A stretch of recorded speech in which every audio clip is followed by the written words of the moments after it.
future auditors. I hope that you all are studying really well because May 2026 exams are very nearby, and these are the final days where you need to put a lot of effort with the right strategy. You know what? Today morning I received a call from a student, and he was like very stressed out because he was actually giving a lot of effort studying for 10 to 14 hours every single day, and still he would feel that, ma'am, I'm a bit anxious now because exams are very nearby. So I know that this is a feeling that every student goes through. Even throughout my CA journey, when the exams were very nearby, I used to feel a lot of fear or anxious or anxiety. But there is a solution to this specific common problem, and the solution that I'm going to give you is, guys, start solving question papers. Start solving the mock test which have been given by ICI. Start writing the question and answers to gain a lot of confidence, because this is the only way through which you can check out yourself that yes, whatever you have studied so far and whatever you are studying right now, it is going in the right direction and you are going in the right phase. Because when you give mock test and when you just recheck yourself, okay, I'm not forcing you to join any test series. What you need to do is just give a simple mock test. You will find out question papers, past examination question papers, and what you need to do is you need to solve those past examination question papers, and you need to check the answers yourself. Okay, because whenever I say you that you just give out test papers, I want you to be at the place of examiner. Okay, feel that you are the examiner and you are checking the answers, and you'll get to know that what type of presentation you are giving, okay, on the scale of 100, where actually are you right now, and what are the things that you need to improve. Because when you are the person who will be checking out your own answers, you will get to know your minute mistakes, and your brain it will get fit into your mind that yes, these are the mistakes I'm repeating again and again. This is the overwriting part I'm doing. I'm not doing well presentation. I'm not able to do the time management. So when you yourself check out your answers, all that problems will be gone. Okay, at least you'll be aware of what is happening with you during that 3 hours. Okay, so do this. Now start solving the question and answers every day, and with that you'll see in just 1 week that you'll find out yourself that where you actually stand right now, and bit by bit your confidence level will also increase. If you have any other query, any other doubt other than this, you can connect with me through Instagram, or through, you can just comment down below the video, and I'll make sure that my team reach out to your concern and we connect with you. Okay, and also if you are new to my channel, then subscribe to this channel, because this channel is going to be really helpful throughout your CA journey phase and throughout your examination phase. And also share this with your friends and family. Okay, now where were we were on chapter number 4, audit evidence, and it's a very important chapter because it have actually 18 up to 18 marks you will get according to the ICI weightage they have already given. Okay, so almost like 1/5 of your portion. Okay, so you should never miss this chapter, and the best part is I am explaining you this whole chapter in very exam oriented and focused way. So till now also, if you haven't did this chapter, if you watch this particular video or this particular series of this chapter, you will get to know everything whatever belongs to this chapter or whatever the data is given in this chapter. Okay, so till now we have discussed so far, and right now we are on essay 530. Okay, we are on essay 530, and before this we have already did like what are the factors which influence the sample size. We have already done the sample design. Okay, this has been done. We have looked after the sample size. Okay, these were the factors which were influencing sample size, and you could just see over here that how I have explained you can just note it down in your books. I have already said you. Okay, now moving on to the next part. What does it say? Sample selection methods. Okay, through what ways you can actually select the sample? So far, we have studied statistical sampling, non-statistical sampling, stratified sampling, and value weighted sampling. Okay, so these were the methods we have already studied so far. Now what they have given over here is they have just again given a subhead, a heading, that what are the all the methods which can be used for sampling. The very first one is what? Simple random sampling. Simple random sampling is nothing but what? That every part of the population have equal chance to get into the sample. Okay, simple random sampling, as the name only says, that it is random and it is also very simple. Okay, and it is random in such a way that the whole population, every part have a equal size to get it. Okay, then what did they have said over here? You could see over here that to make your concept more clear, and to make sure that it do not get overburden on you, I have just given all the data in table format. And suppose if we are going to get the 5-mark question on this, that sample selection methods. Okay, Mr. A is the auditor of XYZ companies, and he wants to do the audit sampling, and what are the methods he could apply? Okay, so in that case, simple, you have all the data given at one place in one single table format. You can just figure it out in the most easiest way, that what are the points you need to mug up, or not only mug up, but what are the points you need to remember according to the concept, and you can write the answer appropriately. Okay, so what is it? Each item has an equal and known chance of selection using random tools like random number tables. Okay, then key features, what? It eliminates auditor bias, because simple random is nothing but we are going randomly. So then वहां पे biasness आएगा ही नहीं. Okay, there will be no biasness. Okay, suitable for homogeneous kind of data. Homogeneous kind of data is nothing but similar.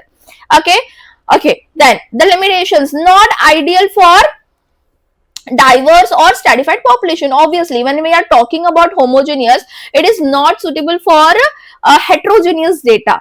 Like suitable for what? For example, if we are going for audit of an academy, let's say, the only teaching they are doing is for only CA foundation students. So simple data, only one kind of fees they are charging, so that will be homogeneous. Then you can do it random sampling. But what if, let's say, they have 11, they have 12, they have CA foundation students, okay, 3 of them.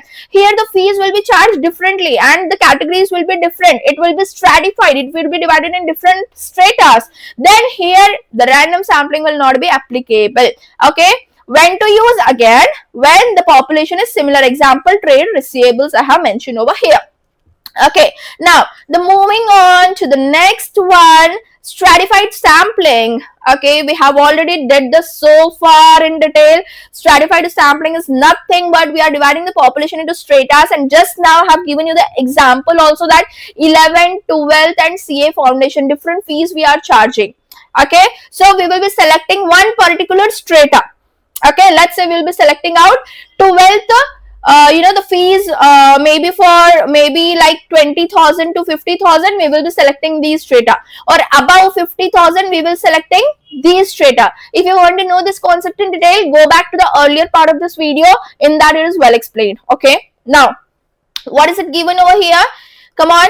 Population is divided into subgroup strata based on characteristics, and sample is taken from age. Okay, key features, it improves efficiency, smaller sample, and targets variation. Obviously, where there is strata, there is variation, there is no homogeneous over here. Then limitation, requires strong judgment for proper stratification. Yeah, right, we need to do a proper judgment whether we are going to select the invoices from 20,000 to 50,000 or above 50,000. Okay, so we need proper judgment. Then when to use? When the population varies significantly in size and value type, obviously. Simple random sampling, homogeneous data.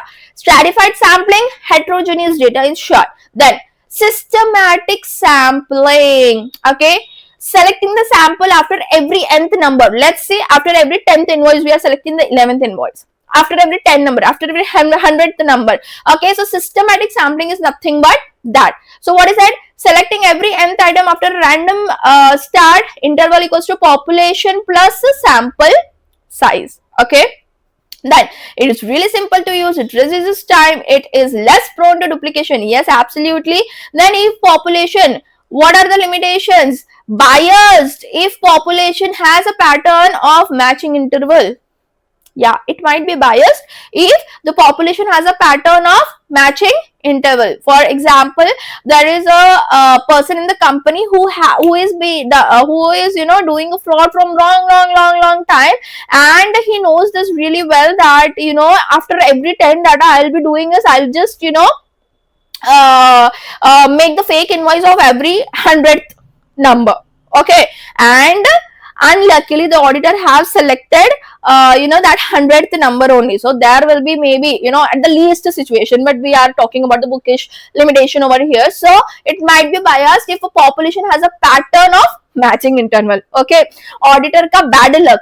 Okay, it is the bad luck of the auditor that he have selected the same random interval, and the company's person have did a fraud on that specific number only. Okay, so that might be the limitation. Now, when no periodic pattern exists in the data, when to use? Okay, when to use? When no periodic pattern exists in the data. Then now, monetary unit sampling, already this is also been done, guys. Okay, monetary value is nothing but what? 50th thousand. We have selected a monetary value. Every invoice counting or amounting to 50,000, we will be taking out the samples. Let's say 1 lakh. Every sample, every invoice which is having a 1 lakh figure, we will be picking out that. Okay, as simple as this. Sample is value weighted. High value items have higher selection probability. Next is what? Efficient for high value testing. Of course, high value, because we are doing unit sampling. Then we get to know that on the basis of materiality, yes, this is the materiality factor according to the size and nature of the company, 1 lakh figure. Okay, then according to the value we are going to take. So the feature is that efficient for high value testing, focus on material misstatement, obviously, because we are choosing the unit on the basis of materiality. Okay, so here you can just mention out that we are choosing the unit on the basis of materiality. Then you will get to remember the key feature also. Got it? Okay, in this way you have to learn. Okay, now may ignore low value item or understatement, obviously, because we are using material items. And what next? When testing balances for overstatements. Okay, this overstatement, understatement we have done. Okay, overstatement, what? Actually the invoices are there for only 10 lakh, but 15 lakh have been mentioned. What is the difference? 5 lakh. Okay, we are checking for the overstatement. Okay, why there has been an overstatement? So for that you can go for the monetary unit sampling. Then haphazard sampling. This is example of what? This is a reversal of simple random sampling. Haphazard sampling, reversal of simple random sampling. You can just note it down here. Opposite of simple random sampling. Okay, non-statistical method, auditors select items without a formal techniques. Anything you can use. Okay, so just give me the limitation over here. Biasness, guys. Biasness, simple. Okay, haphazard, he is choosing anything according to his judgment. The first thing is judgment is involved, and he might be biased. Okay, again, avoid structural bias. It is flexible. Obviously, we are choosing anything, then it will be flexible. Then no statistical basis, auditor may unconsciously be biased. Okay, now we are putting the auditor here on the safer side. Unconsciously be biased. Okay, now ICI is really sharp. Like he protect the CA at every end, while writing, while they have given the data in the book. Okay, so that's a very good part about it. Okay, so they have given mention everything through which the CA might be protected. Okay, then when statistical sampling is not required, when to use? Obviously, when we are not going for statistical sampling, we will be going for non-statistical sampling, which is nothing but again haphazard sampling. Then the last and the least, what is it, guys? Block sampling. Okay, what is it? Block sampling. Selection of a contiguous set of items, example 30 invoices in a row. Okay, we are going for block. Do you understand the meaning of block? Okay, block is nothing but what? Like a sample of like 30, a sample of 50, a sample of 100. Okay, so we are just picking up that one block. Okay, so easy to apply, it is time saving, it is not representative. See, get to know this meaning. Whenever we are doing a sampling method, it is always assumed that whatever sample you are picking out, it is the representative of whole population. We have already studied this. Okay, but here it is the limitation that if you are doing a block sampling, it will not be a representative of the whole population, because we are not picking the sample from the whole population, we are just picking out a block. Got it? We are just picking out a block. So that block might be quite different from the whole of the population, right? So here it is said that it is a limitation that not representative and risk of intentional arrangement by client. It might happen. Okay, then only for specific limited objectives, not for overall opinion, of course. Now why it is mentioned over here not for overall opinion? Because it is not a representative. No, if the sample is not representative, then we cannot conclude that we are giving an overall opinion. Okay, this method is used only at some point of time to only some population, but not the conclusion. It might, with this block sampling, you need to perform some other type of sampling to give your overall opinion. Got it?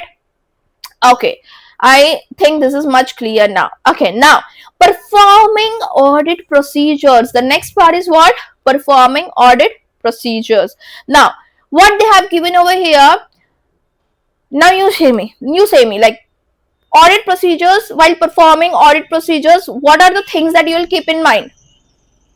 You will be applying the audit procedures according to the need of the situation. It might be test of controls, it might be test of details. Okay, and according to the materiality, you will be performing the audit procedures. Okay, you will also be documenting whatever type of sampling method you have applied and whatever the conclusions you have reached on. Okay, we will also talk about the deviations, like if any kind of deviation is there, any other kind of alternative procedures you need to perform or not. Okay, so these are all the things that you will be doing while performing the audit procedures, right? So here it have given in a point wise structure with the heading and the explanation and examples over here. Okay, perform a appropriate audit procedure on each selected item. Cool. Auditor applies the designed procedure to every sample item. Okay, yes. If procedure not applicable to item, select a replacement item. Okay, first of all, what they have given, perform appropriate audit procedure whatever item you have selected. Okay, and if in that selected item you cannot perform the specific audit procedure, for example, you have picked up trade receivables, on that you have applied the block selection, maybe just for example, and there on that particular trade result block selection is not applicable, you need to get to perform the other procedures. It might be re-performance, it might be again you can pick up the sampling, it might be inquiry only. Okay, it might be external confirmation, whatever. Okay, so here example they have given a cancelled check selected for authorization testing, verify it's properly cancelled, replace it with a valid check evidencing payment. Okay, here I have given you the example of trade receivable. Here they have given you the example of what? Cancelled check. Easy to understand, right? Like a check has been cancelled over here. Okay, then verify that is it properly cancelled, and also test that a valid check has been given in respect of that cancelled check. Then the whole process will be done. Okay, then if unable to apply design or alternative procedure, If unable to apply, design or alternative procedure, treat as deviation or misstatement. Okay, for example, take this example only. Here, if you are unable to find out that whether another check has been given, valid check has been given, then what you will figure out that there will be a deviation or misstatement. Okay, now for test of details, treat as deviation. For test of control, treat as deviation. For test of details, treat as misstatement. Now I don't need to explain this again and again. Why deviation, guys? Because test of control is nothing but internal control. Test of detail is nothing but financial statements assertion level. Okay, so that will be treated as misstatement. Okay, now here next, replacement when procedure irrelevant. Okay, so check cancellation validity, then choose valid replacement check for payment authorization. The same example have been continued over here. Okay, if document lost, consider alternative procedure like external confirmation. What they have given over here, if a document is lost, consider alternative procedure like external confirmation. As I said you, okay, you will be going for some other kind of other audit procedures. Okay, so here what other audit procedures they have mentioned over here? External confirmation. For example, if sales invoices, order dispatch, document lost, confirm with debtor SC505 or cross check with cash or cash book in case of cash sale. Okay, then example of suitable alternative procedures when no reply to confirmation received. Examine subsequent cash receipts, verify source and what they settle to validate the transaction in the absence of confirmation. See, let me tell you that here there is a, okay, let me tell you that all these points, they here are like super connected. Done? Okay. If not, then this point comes. If this point done, okay. If not, then this point comes. Okay, so you need to remember the audit procedures for audit sampling in a pattern. Okay, it will be easy and quick to remember. First of all, perform audit procedures. Okay, first of all, appropriate procedure. If you are unable to perform the appropriate procedure, then select the replacement item. Cool. Okay. Okay, second point. If not, you are able to perform the audit procedure, select the replacement item. Okay, then if you are unable to do it on the replacement item as well, okay, if you are not able to do the audit procedure on the selected item or the replacement item, find whether any deviation or misstatement. Okay, these three are like hierarchy based. Okay, find out whether there is any deviation or misstatement. Then next what? Again they have spoken about this specific replacement. Okay, what if there is replacement? Okay, what if we have put the audit procedure on replacement? Okay, then replacement when procedure is irrelevant. Okay, again they have picked up this point over here. Then they have spoken about the documentation that you should perform the alternative audit procedures. Okay, then if you have performed the alternative procedures and you haven't get the confirmation, then what? Okay, then they have given this part. Okay, then next is replacement in case of inconsistency and system manual billing. For example, computerized billing, example barcode scanner, check if supporting documents, if valid, replace or apply alternative procedure if replacement isn't feasible. So all over here, all they need to make sure is what? That by hook or by crook, you need to give an opinion. Okay, first check out whether you can perform the audit procedures. Okay, if we'll do it in a hierarchy way. Okay, first we'll check out that whether there are audit procedures we are applying. Okay, then what next? If not, select for replacement procedures. Okay, if replacement procedures is being done, okay, if replacement procedures if not being done, if replacement procedure cannot be done, look for any deviation or misstatement. Okay, you can draw the same chart on your book. Okay, we can look for any deviation or misstatement. If replacement procedures are being done, then go for some alternative procedures. And in alternative procedures, what we have seen over here, external confirmation. Okay, and other than this, okay, they have simply given over here example of suitable alternative procedure when no confirmation has been received. External confirmation example. Okay, then what next? Replacement in case of inconsistency and system manual. Again, this is an example. This is the whole thing they have given over here. You can draw the same chart in your book for better understanding. Okay, if replacement procedure applied, deviation or misstatement. If replacement procedure is not applied, deviation or misstatement. And replacement procedure if applied, what kind? For other audit procedures, for example, external confirmation. Then we have given two examples of this. Okay, now next, let's move ahead. Nature and cause of deviation and misstatement. Okay, deviation where? Internal control. Test of controls. Misstatement where?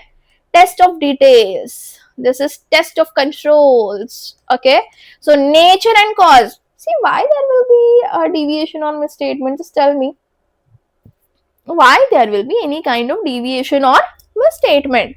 That's a common feature. There will be mistakes in the financial statements of the company, na? But how large, how material is the deviation or misstatement, you need to evaluate.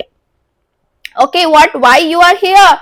Because you need to evaluate, because at the end you need to give your audit opinion, right? So nature and cause of or deviation and misstatement, common features identified. Auditor may observe that many deviation misstatements share a common feature. Example, type of transaction, location, product line or time period. It might happen that there is a common mistake, okay, on every invoice. For example, the transaction or the location has been changed.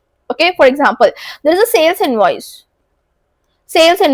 and actually the sellers are from what? Gujarat, but they have given Rajasthan, okay, for that particular transaction. So that might be a common mistake.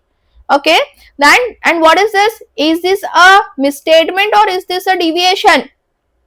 The example which I have quoted is of a misstatement. Okay, auditor may observe that many deviation misstatements share a common feature. Extended procedures based on commonality. First, we check whether any common mistake is there, and if common mistake is there, for example, there is a problem in location, what next we can do? Whether there is any risk involved over here. Yeah, auditor may identify all items with a common feature and extend audit procedures to them. Such deviation may be intentional risk of fraud. Whether any risk is there on that, or whether there is a chance of any fraud in that. What is exact the nature of that common mistake? Okay, then how you are going to identify it? You will be investigating and evaluation required. Simple enough. Look, if you are an auditor and you have found some kind of deviation or misstatement, what first you will check? Whether it is a common deviation or misstatement.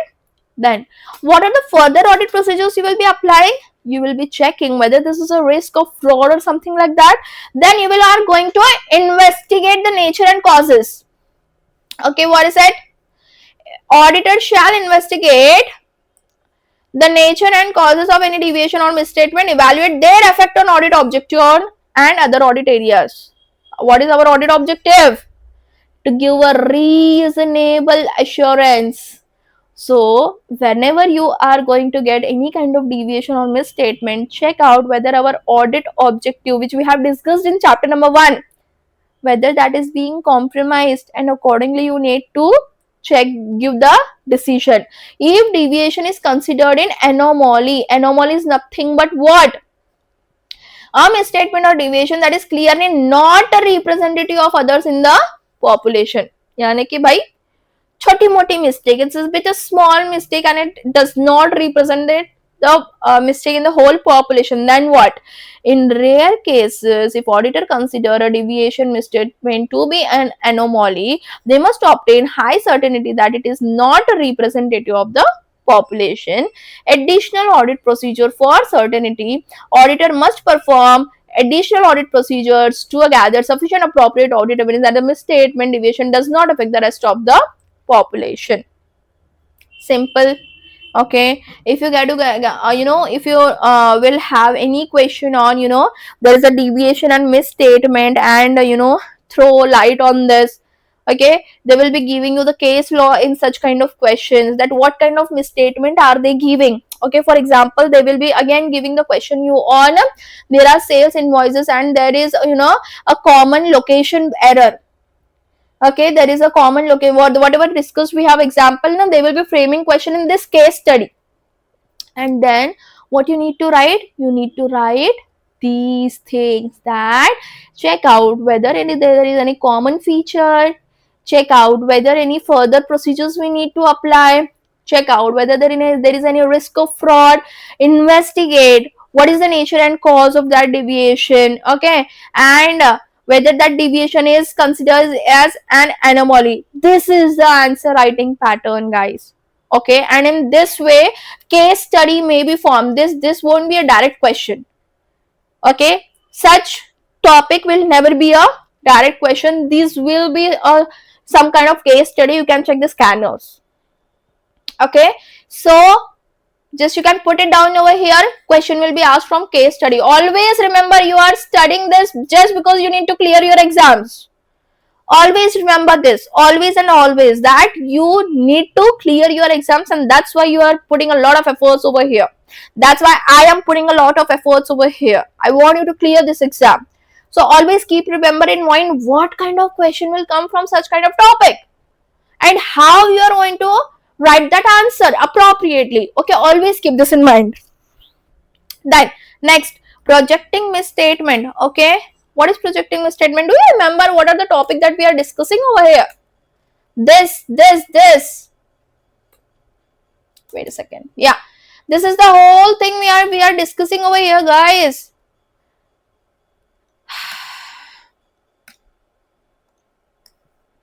We have done so far sample design, sample size, sample selection, audit procedures. Just now we have completed. I have given the chart to you. Nature and cause of deviation we have done. Projecting now we are on right now, and then last one, evaluating results of audit. Okay, don't forget the crux. Now, what do you mean by projecting misstatement? Simple it is. Okay, very simple. Auditor must project misstatement found in the sample to the entire population to estimate the total possible misstatement. Okay, if they have find out any misstatement, then you will figure out that what is the estimated thing, like what is the estimation that the whole population is affected. Okay, you should be able to estimate. Then projection is for estimation, not necessarily for determining the final amount to be adjusted. Okay, if a misstatement is an anomaly, anomaly is what? Not a representative. Not a representative. It can be excluded from the projection. However, its impact must still be evaluated. For test of details, auditor shall project misstatement. If we are talking about misstatement, it's obviously for a test of details, already cleared. For test of controls, no need to project, as the sample deviation rate is equals to project deviation rate for the population. Okay, what does this mean? We don't need to project because the sample deviation rate is equals to the projected deviation rate of the population. Okay, those both are same, and in this particular situation, that if there is a deviation in the test of controls, then we will be applying some other audit procedures over here. Okay, because for the test of controls the scenario is quite different. Okay, because it is related to the internal control factor. Okay, so here we don't need to project. What exactly does the project here means? Because of some particular misstatement, we are estimating. What does here projecting means? Projecting here means simply estimation. And for test of controls, we cannot estimate on the basis of one particular deviation. Okay, so that's why here it is mentioned that no need to project, that no need to estimate. Projection is nothing but estimation over here. Okay, so if it's an anomaly, leave that. Okay, it might be separate. If not an anomaly, determine that whatever estimate that the total misstatement what it might be. Understood? Simple. Projecting here is nothing but estimation, and it is only for test of details. It is not for test of control, because test of control is something different. There you need to go for the other procedures. Here the deviation will be different in every categories. Okay, then evaluating results of audit sampling, last of this particular topic. What is that? Evaluating results of audit sampling. Evaluate results of the sample, ensure audit sampling has given a reasonable basis to draw conclusions about the entire population tested. Absolutely. Okay, we are only giving a reasonable assurance over here, so we will ensure that we are giving a reasonable basis to draw conclusions about the entire population. Key term simplified. Again, stratification already done, I'm not repeating. Tolerable misstatement already done, I'm not repeating. Tolerable rate of deviation, tolerable misstatement, test of details, tolerable rate of deviation, internal control. Okay, these are just the key terms. You can just pause down the video and just you can go through it. Next is we are jumping on a new standard, which is that SA 501. Okay, super cool. Okay, what I mean by SA 501, it is audit evidence specific considerations for selected items. Okay, now till now we were talking about the whole population. SA 530, we were talking about the whole population. Okay, and here we are talking about only selected items. Okay, so what is the meaning? Auditor needs evidence to express opinion on financial statements. Some areas require specific audit considerations. Example, legal thing. Okay, for example, inventory, litigation, segments. SA 501 provide guidance on obtaining audit evidence for such items. Auditor should obtain sufficient appropriate audit evidence regarding existence and condition of inventory, completeness of litigation and claims, presentation and disclosure of segment information as per financial reporting framework. Okay, there are the three things they have given over here. SA 501, it is inventory.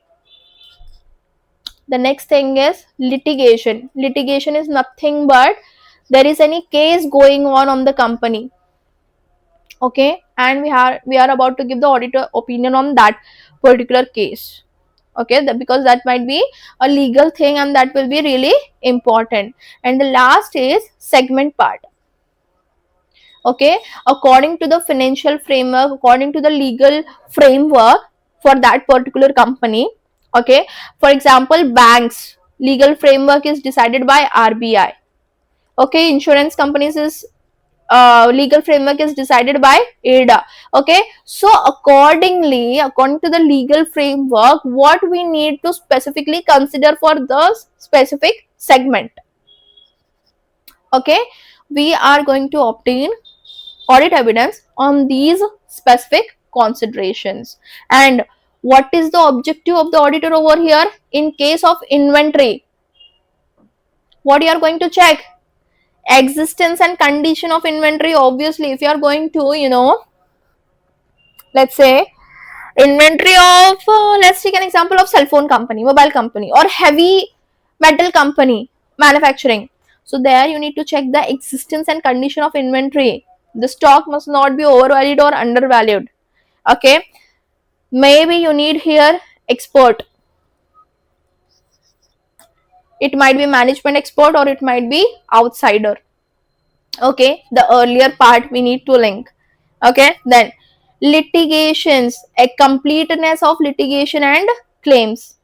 Okay, whether there is any big case going on and whatever the claims of the company, or how are they going right now, whether it is settled or whether it is still in dispute. Then presentation and disclosure of segment information as per the financial reporting framework. Okay, when we talk about segment, it is presentation and disclosure. These are the objective of the auditor. Now we will be talking about audit procedures. Audit procedures for inventory is what? We will be going there, we'll be, observing, we will be counting, we will be re-performance, recalculation, some kind of thing we'll be doing. Simple, very simple topic. If inventory is material, auditor should attend the physical inventory count. Okay, unless impracticable to evaluate instructions, observe procedures, inspect inventory, perform test count, check if final inventory records match actual count results. Okay, then first thing is you attend the inventory count. Okay, and then what you will do, you will evaluate, you will observe the procedures, you will be inspecting the inventory, you will be performing the test counts. Okay, it might be some kind of block selection or random selection, you will doing the test counts. Then purpose of attending the inventory count, what is it? While attending the inventory count, auditor must inspect the inventory, observe compliance with instructions, assess reliability of count procedures. Can be used as substantive procedures or test of controls depending on the risk assessment. Key factors to consider: nature of inventory, work in progress stages, risk of material misstatement, internal quality control, adequacy of instructions, timing of count, use of perpetual inventory system, locations and materiality, need for expert involvement. Okay, so what is the purpose of attending the inventory? For example, you are an auditor and you need to attend the inventory count. What? For what? For what? What is the objective behind your attendance of inventory? Of course, that the first point we have already studied. What is the objective? Existence and condition is the objective. No, we are just going to check the existence and condition. That's why. What is the purpose of attending the inventory? We will be inspecting the inventory, its existence and construction.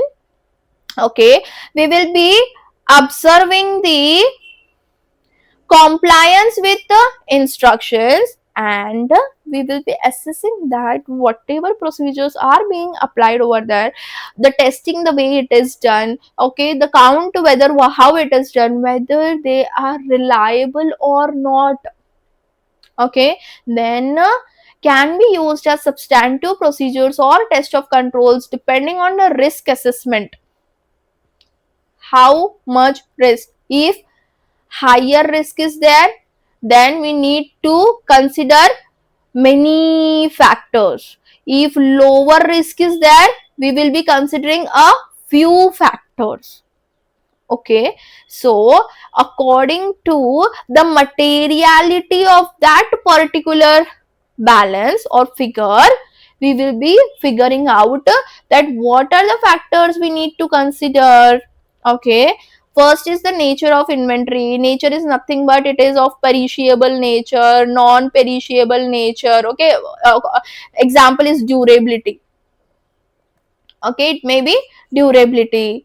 Okay, then work in progress stages, like inventory, it happens that it might be a finished goods, it might be a non-finished goods. You can just write it down in your book. What are the factors we considered while figuring out the inventory? Whether it is a finished goods or whether it is a non-finished goods. Nature of inventory, nature what? Example I have given: durable, non-durable. Work in progress stress, whether it is a finished goods, non-finished goods. Risk of material misstatement. Risk of material misstatement, whether there is higher risk, whether there is lower risk. Okay, then internal control quality. How the internal control is there? It is of higher quality or lower quality. We are observing the instructions. Then adequacy of instructions. Okay, we will be figuring out what are the instructions which are being given, are they adequate or are they not adequate. Okay, timing of the counter. Okay, the key factors also like what time does it take, does it take a lot of time, it might take like one day for anyone only 10 items or what exactly. The time of count is also really important because we are auditors and we cannot invest the whole time in just looking for the inventory count. Okay, so the timing of the count is also important. And when they are counting year end, month end, when are the products when are the products they like FIFO, LIFO, whatever they are going for. Okay, so when the product are being assembled. Okay, the timing of count is also important. Use of perpetual inventory system. Okay, locations is also important, whether they are storing the inventory in their storehouse, warehouse which is very far. Okay, or just they are behind the factory, they are storing the inventory. Then the need for export involved, as I said, inventory, there might be chances that whether there will be any need for export. Okay, so these are the factors which you need to consider while planning attendance at inventory count. And according to these factors only, we will be deciding whether we need to go there personally for the inventory count or no. For example, if the location is very far by, how we can go there? Cannot go, right? So that likewise, inventory count is not equals to financial statement date. Perform audit procedures to bridge the gap. Okay, as I said, now the timing of count is also important. Okay, so financial statement date is what? 31st March. For example, we have did the inventory count in February or let's say January only. So what about the difference? Perform audit procedures to bridge the gap. Consider accuracy of perpetual records, reliability of those records, reasons for significant mismatches between the count and the records. Okay, so inventory count is not equals to financial statement date. So we need to look for these things. Then unforeseen circumstances, auditor cannot attend. If attendance becomes impossible due to unforeseen reason, that means auditor himself he don't know. Okay, like there are some like circumstances where he cannot attend, then auditor must attend on alternative date and perform audit procedures on intervening transactions. For example, over here that auditor have decided to attend the inventory on 15th of let's say Feb, but the girlfriend of the auditor on 14th Feb, or the wife of the auditor, okay, they had a lot of drama, they had a lot of fight, and she said, now the next 2 days you will be with me. So here what happened? Unforeseen reasons have occurred over here. Okay, this is just an example, I'm giving it to you. So in this case, auditor must attend an alternative date and perform the audit procedures on intervening transactions. Okay, now attendance at the physical inventory count become impracticable. So far we were discussing that inventory count we are practically able to like attend the inventory count, and now we are dealing with the situation where it is impracticable, location is so far. Okay, and the inventory count is not very material, the nature. Okay, so if it becomes impracticable, then what? Okay, then what they have given over here, what they have given auditor's obligation, what if the auditor cannot attend the inventory accounting, they must perform alternative procedures to verify the existence and condition of inventory. Always remember, existence and condition is a must term keyword you should use for inventory thing. Okay, may occur due to nature of inventory, location of inventory, but not due to general inconvenience, difficulty, time or cost involved. Obviously it might be less important nature and the location may be far away, but not due to other general reasons, मैं नहीं जाऊंगा, I won't go. Okay, these are the tantrums which the auditor cannot throw. Alternative procedures, what they can do: inspect documentation of subsequent sale of specific inventory items purchased prior to accounting to obtain audit evidence. They will be inspecting the documents of subsequent sale of specific inventory items, okay, purchased prior to the counting. Because like for example, you have did the counting on 15th of Feb. Okay, let's say you have did the counting on 15th of Feb. If the item were purchased before the counting, let's say it might be Jan item, but the sale has been done on 15th of March, purchased on February, counting done on Feb, and sale has been done on 15th March, we will be inspecting the documents, how the sale has been done. Note down this example. Inspecting documents on subsequent sale of specific inventory item purchased prior to counting to obtain audit evidence. If they do not provide sufficient audit evidence, auditor should consider it as a scope limitation if alternative procedures fail. If he is unable to do the counting, if he is unable to perform the audit procedure on this specific transaction, okay, it might be a scope limitation, and in that case, what the auditor should do? The auditor must modify the audit opinion, either qualified or disclaimer of opinion, depending on the severity of the evidence limitation. See this much, this is important.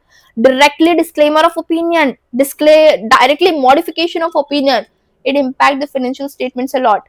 So when the auditor is unable to perform the alternative audit procedures, modify the opinion or directly give disclaimer of opinion. Inventory under the custody. It happens now that inventory is under the custody of a third party. Okay, so in such situations, what is the responsibility of the auditor? Applies when inventory is under the custody and control of a third party and is material to the financial statements. The auditor shall obtain sufficient appropriate audit evidence by performing one or both the following. First is request confirmation, second is perform inspection. First is you take the confirmation from the third party, the second is you got to perform the inspection or other suitable audit procedures. Okay, then what are the example of these other suitable audit procedures? Examples are simple: inspection of document, confirmation from third parties, attend physical counting at third party premises, obtain service auditor's report on adequacy of internal control or at third party location. Okay, these are the example of audit procedures. Inspection, confirmation. See, these are already the audit procedures which we have discussed. Okay, so for the existence and and the condition, to figure out that, what you will be doing, you will be absolutely, if the inventory is at the third party, you will be dealing with, you will be taking the confirmation, yeah, you will be inspecting, and or you will be attending the physical counting at the third party premises or another auditor. Okay, then objective is what? Simple: to ensure the existence and condition of inventory held by the third party are pretty fairly stated in the financial statement. This is the whole overall objective.